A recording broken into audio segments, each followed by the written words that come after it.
What happens when an immigration agency already buried under millions of applications decides to create even more paperwork? A growing debate is emerging around new USCIS policy changes that could make work permits harder to obtain, harder to renew, and easier to lose. Critics argue these changes could worsen an already massive backlog that stood at nearly 11.6 million pending applications as of late 2025.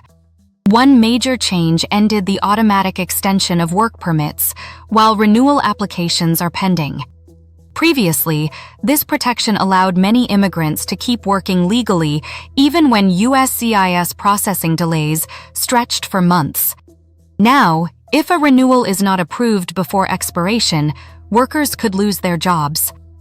Additional proposed regulations would affect asylum seekers by extending the wait for a work permit from 6 months to 1 year after filing asylum applications.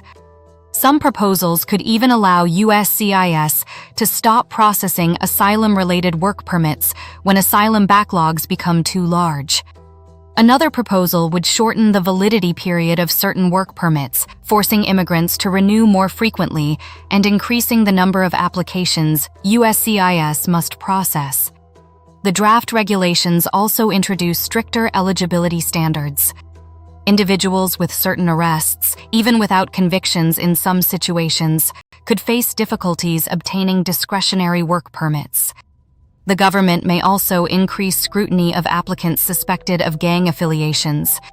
Immigration advocates argue these changes could increase uncertainty for workers, employers, asylum seekers, and families already navigating lengthy processing delays. Supporters of the policies say they strengthen immigration enforcement and ensure work authorization rules are applied more strictly. For now, several of these proposals remain under review and have not yet taken full effect.